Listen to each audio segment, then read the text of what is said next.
What is going on, everybody? Welcome back to another episode of the Swing for the Fences show here on the Run for Your Sports YouTube channel. We've got a little 4-game slate coming up in an hour and a half, and joined by Travis Mangone to break it all down. Mangone, how you doing on this Thursday afternoon?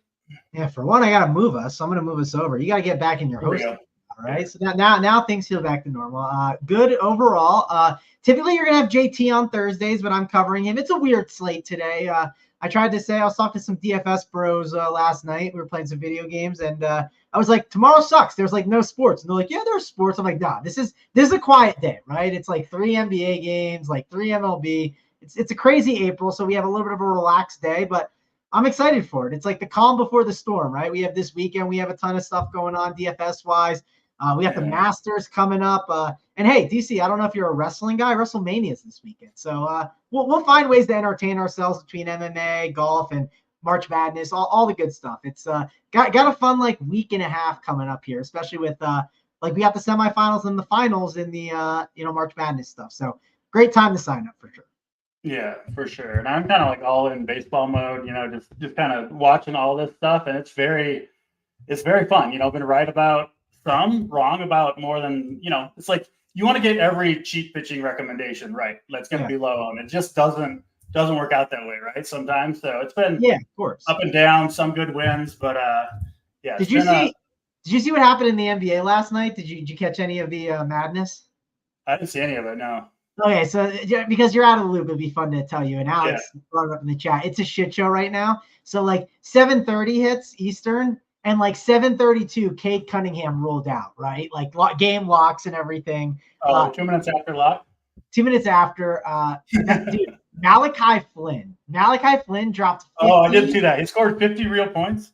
50 real points in 25 or less shots, which is crazy. It was exactly 25 shots, but it was pretty insane. So NBA is still crazy right now. I'm playing. What was his fantasy score? I think he got in the 80s on DK, which and for mid price, right? Like not even like a 10K guy. How old was he? Not owned at all. Like because there was no thought process of him starting. It was like 0.2% or something crazy. Okay, that's crazy. Yeah. Like it was one of those things I looked up on FanDuel at one point, like late in the night, and I was like, does anyone have Malachi Flynn? And I was like, no one does. We're good. So but I'm in baseball mode too, DC. I'm definitely more dialed in. So someone did have him, right? I mean, someone had to. Yeah. Yes, some people did have him. It was just crazy he did it. I mean, 50 points on 25 or less shots is pretty nuts, right? Like especially when your name's Malachi Flynn. And I've talked about this before. It's crazy. Like there's so many point guards that can go off randomly like that just can't get on the floor because the position's so stacked. You know what I mean? So you see that all the time. Like 2 point guards go down, someone else gets a chance, and they immediately just go off because no one else can do anything. You want a great example? You'll remember Minnesota Timberwolves, Mo Williams. Remember when he was like always a good player, but like late in his career, he dropped 50 plus, like when he got a starting job. Corey Brewer did it. Yep, Corey Brewer did it as well, which is a random one. So yeah, crazy. All right, enough NBA talk. We got to get into this 4-game slate. We'll go game by game as always, talking pitchers, stacks, everything we like. We'll do some home run calls, plays of the day at the end of the slate, and hopefully pick some winners. Let's go to the first game of the night, Pittsburgh and Washington. I was on this game last night, started off well, kind of fizzled out. I kind of consider it similar tonight to Josiah Gray pitching for the Nationals, just a guy that you can target, gives up steals, gives up home runs, never been good, right? And so you can see the Pirates, I think, doing some damage here. And then same thing on the other side. Martin Perez, soft tossing lefty, kind of like the power bats for the Nationals as well. Your thoughts here, Mangone, Nationals, Pirates, and Perez and Josiah Gray. Yeah, I mean, naturally, you always like to look at, I think in baseball, it's always like, let's look at the ballparks, right? That's always like the first thing I feel like you want to do. And that gives you a really good gauge of how to handle the slate. And we're in Washington, right? We also have a game in Minnesota, St. Louis, and Kansas City. Like this is clearly park number 1 on the slate. You could argue Washington is, I mean, especially in the summer, it's like kind of like top 5 park. You could argue maybe it's on the fringe, but it's up there, right? And so we're going to like this game naturally. Also, the pitching in this game, it's definitely some pitching to go after, right? Martin Perez, I know he can mitigate the damage a little bit, and I'm sure they'll like kind of, you're not going to have him go like 7 innings or anything like that. They'll probably dive into the bullpen. And then Josiah Gray, there are moments where he can be really talented and get the job done. What? He does have good starts from time to time. It's true. Yes. What I'm saying is the range of outcomes is very wide with him, right? Like, for instance, there's some pitchers you understand, like, you're probably getting between like 8 and like 16, right? Like, Josiah Gray's a guy that, like, if he got like 25, I wouldn't be surprised. I'd be like, that was impressive, but I wouldn't be surprised because I know what his upside can be. The key is he struggles a lot with those lefties. I was surprised to see so many righties in that lineup today for the Pirates. I don't know if you caught that, DC, but it's the only lefties are Cruz, Reynolds, Sawinski, and Tellez. I mean, there's also 5 righties in there. It's also a 3-game slate. I don't know what Josiah Gray's ownership will be. Likely everyone just gains ownership, so it doesn't feel like a spot where you say, hey, this guy could be 1% owned. I should take advantage of it. Although you do think the Pirates' bats will likely be owned. I don't know how much leverage is truly there, but it's just something to think about on this slate. For me, though, I think based on a lot of the pricing right now, it's easy to get Tanner Beebe and it's easy to get Pablo Lopez. So I'll probably just look to those guys and some of the other pitchers on this slate. But I'm just making the case of the type of pitcher that Josiah Gray is. That's why the Pirates' bats, they could flounder and be terrible. Well, I think make up the point I was going to make on this game, and I think we're on the same page. This is one where you should play both sides of it. If you're playing a lot of lineups, you should have some Josiah Gray. I mean, he's 6.4K. We know he can get when he's on his game, 6, 7 strikeouts, right? Can go 5, 6 innings. Like he has that in him from time to time. But like if you just watch him pitch, I mean, batters get very good swings off of Josiah Gray. You know, they're comfortable. Like it's a lot of fastballs, a lot of challenge pitches, and like the top of this Pirates lineup, Cruz, Reynolds, Hayes, Sawinski, they could do a lot of damage, I think, against Josiah if he's back, right? So you could see this one going either way. I think we're on the same page there. Yeah. So here's a good question I'll ask you, DC, because this is kind of get some insight on thought process. In MME, my lean is to probably either go even with the field on the Pirates or under, just because, yes, I want to have exposure to them, but I'm going to try to bet on other offenses being better because I assume the Pirates are the chalk. They were the chalk yesterday. I think they're going to be the chalk today, unless you disagree. Yeah, go ahead, sorry. Yeah, unless you disagree. So give me your thought on that, and then give me your thought on if you were playing a single entry team, which there's a lot of people that do that, and I think it's good to kind of have this conversation. Would you eat this chalk in single entry or look another area? That's a big question. So I need to learn how to do the screen share thing, but I've got the Pirates stack up here. They've got on SaberSim. So Saber has like O'Neal Cruz, 27%, Sawinski, 27%. So probably close to the highest team, right? The Pirates tonight? They got and I think they get steamed up, right? If you look, BB and Lopez, no one's attacking them. Does anyone want to take the Marlins against the Cardinals as much? No. Like, is anyone dying to play Royals and White Sox? Never. So, yeah, I think they are clearly the chalk.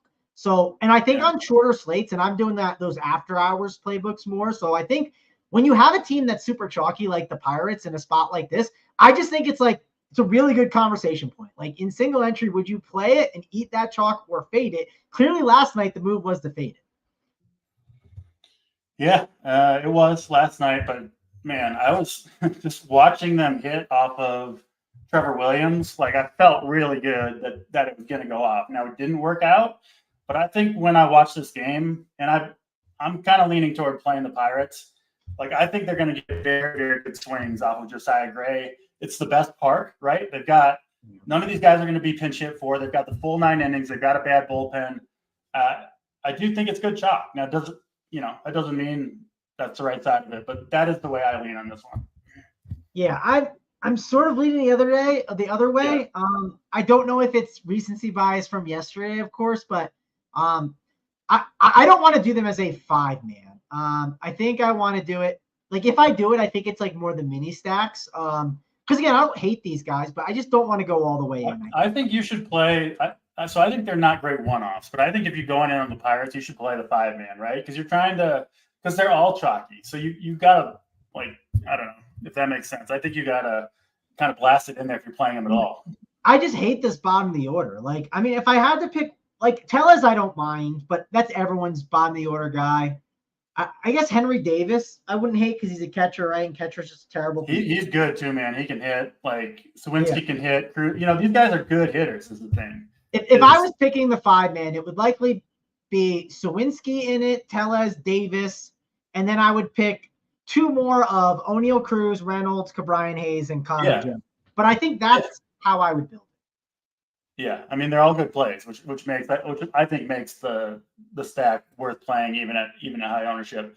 What about the national side? Lane Thomas stands out to me as just like a particularly strong home run bet off Martin Perez. You see anything on the national side that looks good to you? Yeah, I mean, I think you can definitely make a case for these top of the order guys. I'm not dying to get to the bottom of the order. It's more the top of the order guys. Some of the power bats, CJ Abrams can get on at any time, right? I guess stealing is stealing easy or hard on Martin Perez? It's one or the other. Which one is it? I think it's pretty tough to run on him. Most lefties are. I can look it up quick. I knew it was either like really. I know lefties it's typically harder, but I know it was either really hard or like really easy. Which was I knew it was like an extreme one way or the other. I just for sure. But so yeah, that would make me not like Abrams as much if that was the case. But Meneses and like Lane Thomas, of course you have to like that combo. O'Reilly Adams, I don't mind him at all. Like those guys are definitely solid. And like buying it on like a Trey Lipscomb for like a cheap value, I wouldn't totally hate it. Like it's like a young batter. So that's kind of where I'm at. It's definitely a good game. And as we get to the other games, these games aren't going to be ones that we love targeting. So this is clearly like the premier game on the slate. And, I was thinking about this a little bit last night. Like when there is a premier game on like a short slate, typically people just gravitate towards the Pirates. And I think the way to do it is if you're MMEing, like if I'm getting like 50% Pirates and like 10% Nationals, I would rather find a middle ground where like I'm getting both sides, where I'm getting even with the field on one and the other one that's lower owned, I'm definitely going to be overweight on. That's typically how I like to handle it on shorter slates. So I think the Nationals are definitely, I think they're the better play based on ownership versus the Pirates. Yeah, that makes sense. Pretty interesting first game. Some worry about the weather there. We'll have to pay attention to that, but I think it'll be good to go. Is that your read on it as well, Mangone? Yeah. I mean, I'm thinking most of these games go. And also there's no game where I'm seeing like, extreme stuff like wind blowing in and it's super cold, right? Most of the games have either wind slightly blowing out or side to side. Every game is around 50 miles an hour. Like I'm not looking at one spot based on weather and changing up everything I'm doing. Yeah, I'm totally with you on that. Let's go to the next game, Twins and Guardians. Low total in this one. It'll be cold in Minneapolis, but not terrible conditions. Pablo Lopez, Tanner Bybee.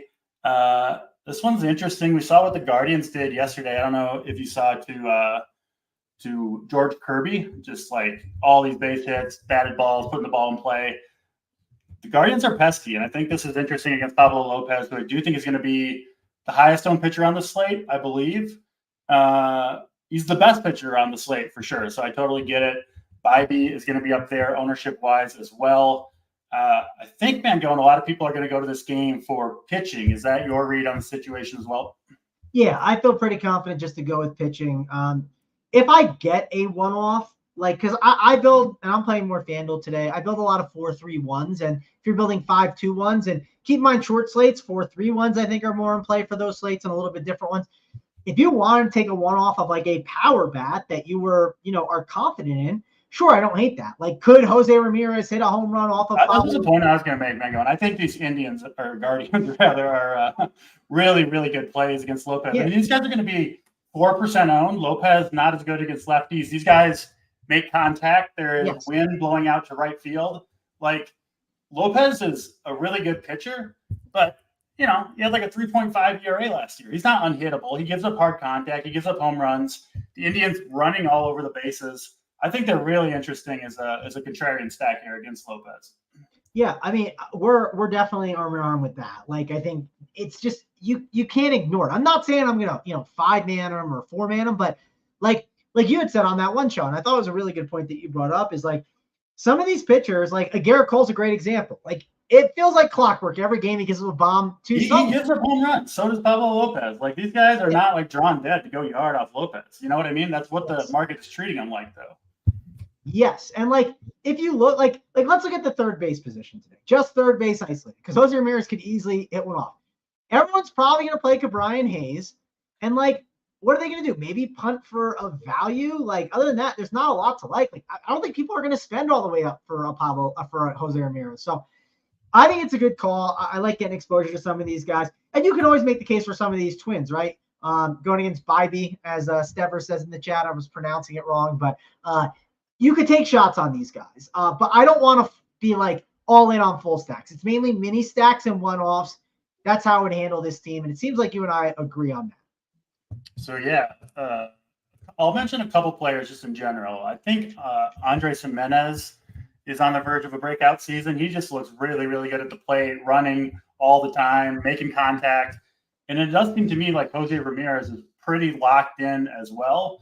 I think those two guys in particular, like, because they're not, I don't even think going to be that much higher owned than their teammates, right? So why not take the two studs, the two guys that you really kind of believe in? So I'm in on the Tribe mini stack there. The Twins, I think, look good too. I mean, Bybee, he's a pretty good pitcher, but like, he could easily get hit here. He didn't pitch well his first start. Kirilloff was my play of the day the other day. He went 4 for 4. It's just been a matter of health with him. I think he's just completely locked in right now. Buxton's healthy as well. So I do like the Twins a little bit. I think this game, a lot of people are going to go to pitching here. I think going to the bats makes quite a bit of sense to me. You like the Twins side at all, Mangum? Yeah, I am being cautious with the Twins right now, but I totally get it. Like, one-offs of these like power bats like Kirilloff and Kepler, like I can make a case for that, but yeah, I'm not dying to get there. And also the Twins pinch hit stuff, right? And like that pinch hit crap pisses me off. So I'm gonna be a little cautious with them. I definitely like the Guardians side a little bit more because of some of the stuff we said. Yeah, I think it's Wallner and Julian, the two biggest pinch hitters for the Twins right now. Kirilloff a little bit as well. Anything else here? So what's your plan with Lopez and Bybee compared to the field? I'm seeing them. Lopez, Saber has him at 49%, Bybee at 33%. You're MMing, right, on FanDuel? Yeah. I'm gonna be clear overweight on both. Like I'm considering just like making that like almost making that my pool, unless you could talk me into some other stuff. Like I think you could maybe you'll be able to talk me into the Weathers thing. I know you liked him a little bit. So that'd be the one, but I was thinking mostly DraftKings. But FanDuel, the problem with FanDuel is you can barely spend your cap if you don't play Lopez or Bybee, right? If you go down to Weathers, you're like leaving a bunch of money on the table, which doesn't feel right? Would you agree with that? Yeah. Then you're betting on the raw point guy, which sure you could, if you think your guy has the ability to do that, sure. But I just don't see myself really getting there for sure. Yeah. DK, it is a little bit different because pricing like Lopez and Bybee are 9.8 and 9.2. And when you look at some of these other guys, like you got Weathers at 6.2. I mean, you have Josiah Gray. We talked about his possible upside at 6.4. Like, it is a little bit of a different conversation, but I still think it's not that hard to get those guys in there. It's not like we have these offenses. Like, you don't have like the Shohei Ohtanis, the Yordan Alvarez to go up and spend for today, right? So it's not necessary. This feels to me like a good slate it's a shorter slate, right? So it's just 4 games to like not go full stacks and try to pick off like the studs in every lineup, right? Jimenez, Jose Ramirez, O'Neal Cruz, Reynolds, Lane Thomas. Like, go through each team, pick the top 2 or 3 guys, make some mini stacks, because it's like none of these teams are likely to completely blow up tonight, if that makes sense. You don't have to, I think, just go all in on one team. Yeah, I know you've won with doing that before, and I think that's fine if you want to take that approach. It's not, I don't mind those things on these short slates, but I probably won't do it, but I understand the thought process for sure. Yeah. People mentioning Naylor. Yeah, I agree. Naylor looks pretty good. Yeah, Stephen Kwan has looked locked into me. I'm kind of in, obviously, on this Guardian stack. Yeah, the more we've talked about it, I'm definitely more interested in the Guardians than I think before the show, especially with just knowing like the offenses we have coming up. They're not offenses I'm looking to just like dive in and invest on. And the Guardians are just like out there competing every game. Do you know what I mean? It's like they're playing with a certain level of confidence that you don't see from every team right now. But we got to move it along. We'll go to Miami and the St. Louis Cardinals next. And this would be, we talked a little bit about him, but Weathers is a guy I'm pretty interested in tonight. And then the Marlins will go up against Lance Lynn, who, man, I love targeting Lance Lynn right now. If you look at what he did last year down the stretch, lefties just teeing off on this guy. 2.5 home runs per 9 to left-handed hitters last year. Marlins got some decent ones from the left side of the plate. So this is one I like a lot. I'll talk about Weathers, obviously, but tell me your thoughts on this game and what you're doing with it. Yeah, so I was bouncing back and forth on how to handle this guy. I didn't know how Lance Lynn had been, and I saw the first start he only went 4 innings, but I'm sure it was because it was against the old team, Dodgers, right? Because he played there, right, for the Dodgers last year. Was that him? Yeah, he sucked. Yeah, he just got absolutely rocked. Yeah, and I'm sure they were kind of protecting him a little bit, right? Like only the 4 innings, and he had 0 runs. Like they were probably just like, we can't throw this guy out there for one more. I think this guy's cooked, man. He's like 36 years old and out of shape, and like fastball's declining. Yeah, I had that similar thought process. So I don't mind Marlins, but I just will say like these.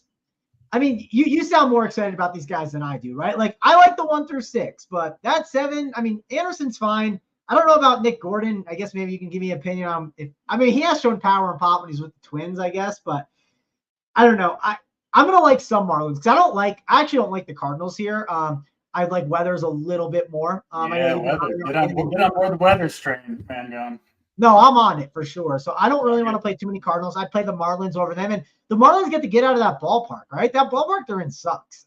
It's not a great park for hitting typically. I know the roof has been open this year, so maybe that changes things that I don't realize. But I'm definitely excited to play the Marlins outside of this park at times, and I think this is a good spot to do it. So I'm in on the Marlins. I think that 1 through 6 is really strong. There's some really good price tags on these options. I'll give you 2 home run calls. Josh Bell and Chisholm both take Lance Lynn deep. Maybe in the first inning, just absolute nukes on Lance Lynn's fastball, right?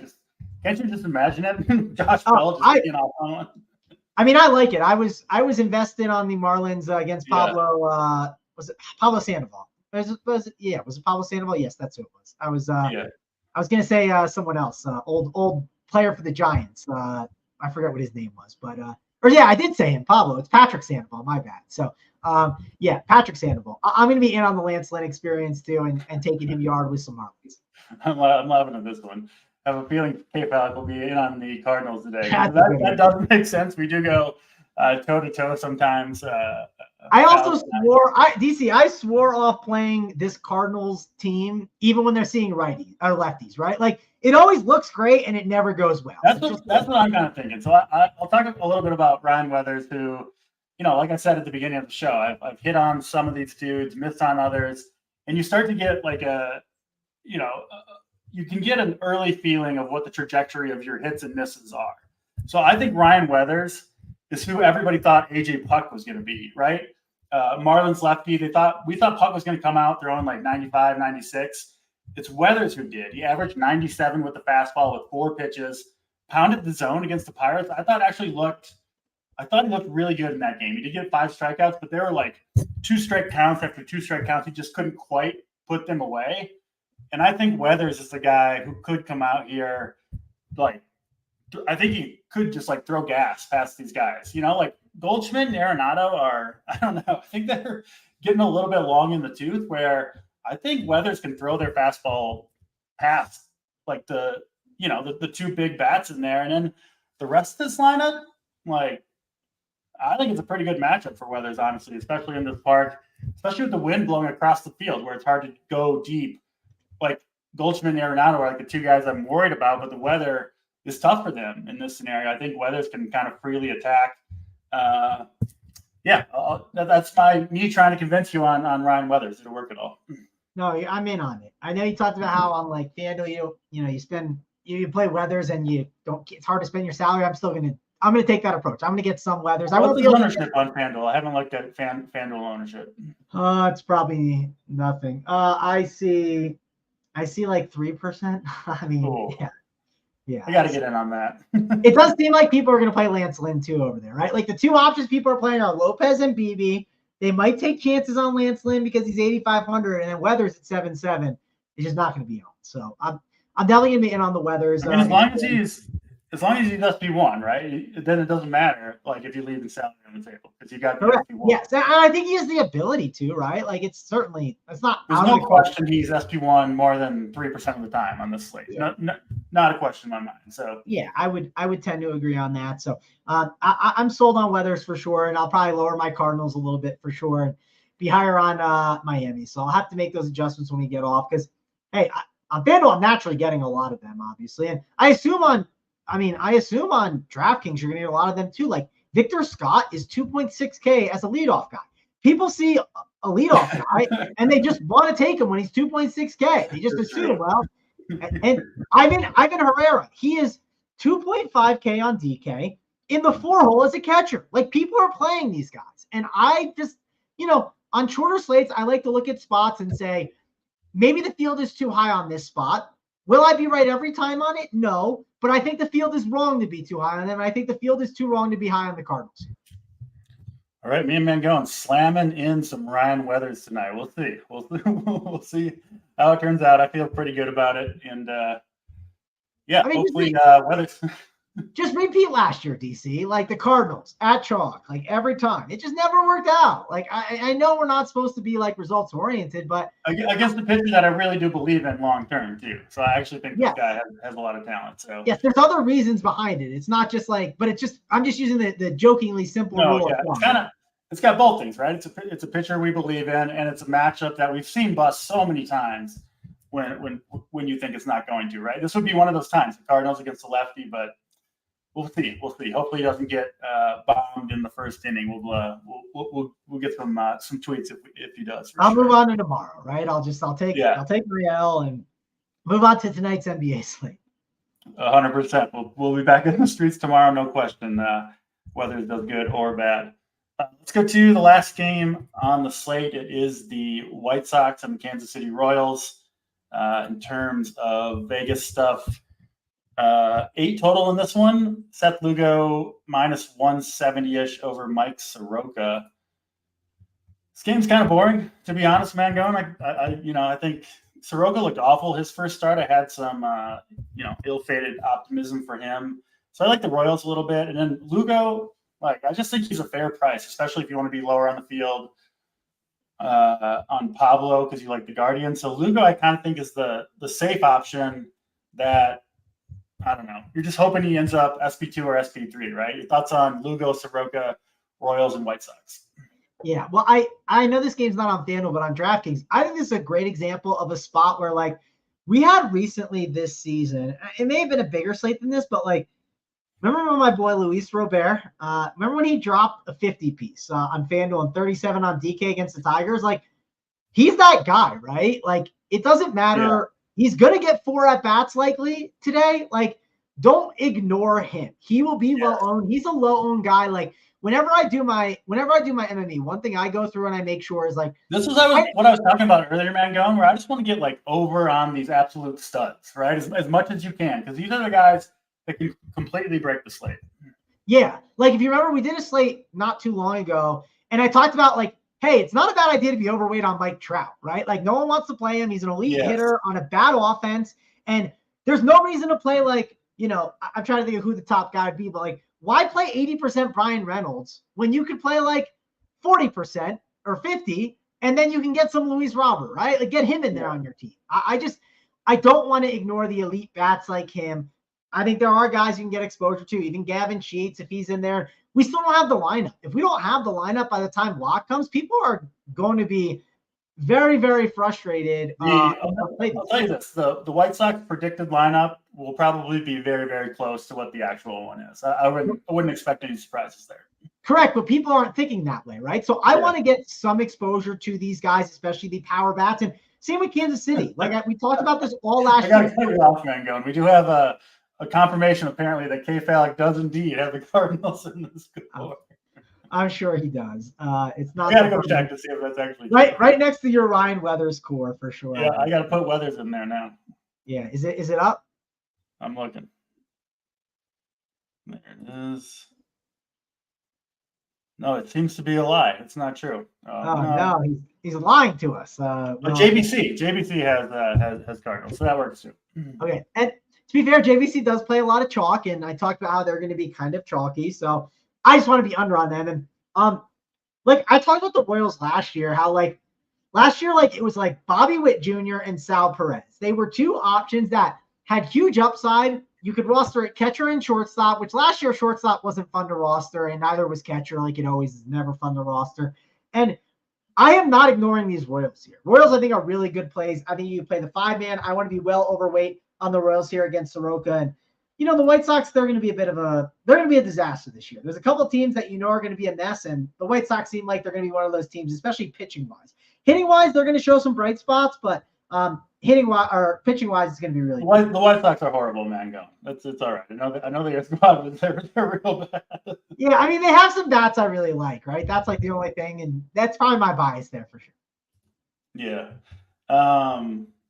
Agree with most of that. So, yeah, I think Lugo, a good play, a good safe play here. And then I'm not on Soroka at all. One player I do think is going to be like a breakout star, by the end of the season is Royals leadoff man, Michael Garcia. He's shown some flashes in the past and is coming out just on fire right now. 3 home runs already. Like, dude is just looks like legitimately just like smashing baseballs. He can run. He looks like he could be a true star for them. So he's someone I'm going to try to be over the field on as much as I can. Yeah, I mean, I think that makes a lot of sense for sure. There's guys on this team that have some talent, right? You just don't want to completely ignore them. So I'm not going to. Bobby Witt, I think, is another good one. I mean, Pasquino can hit, right? I like him quite a bit. So yeah. I think that makes some sense. Let's do 4-game slate. Let's do top 2 stacks. You think you'll be highest on this slate? Okay. Let's see. I'm gonna say top 2 stacks. I'm gonna be highest on. I just ran some stuff, so I'm trying to make sure. Let's say over the field. What 2 are you gonna be higher on than the field? I want it to be. I haven't adjusted it, but I am gonna adjust it when we get off here. I want it to be Miami. It's gonna probably be Miami and Washington. I think those are gonna be the 2 that I'm for sure higher than the field on. I'll probably be more even with the field on the Pirates right now. I'm getting a ton of them, but I'm not getting enough Marlins. So it's going to be Marlins and Washington will be the 2 that I'm going to make the adjustments when we get off the air.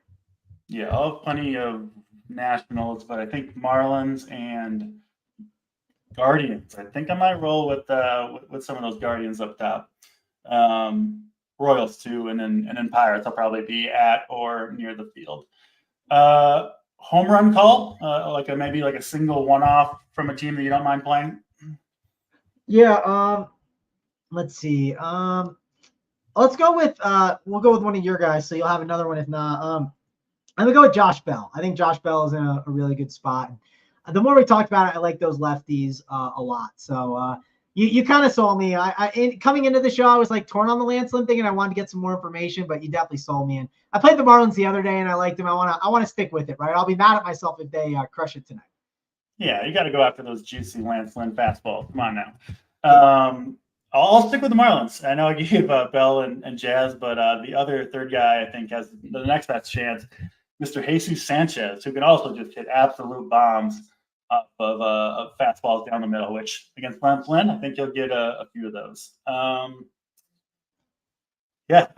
of the day. I guess we did stacks, home run call. What play do you think will be most important to your success tonight? No, I said Josh Bell, so I'm going to go with him. He'll be the play. He'll be the guy. It's going to be him and the Marlins. I'm going to be in on it.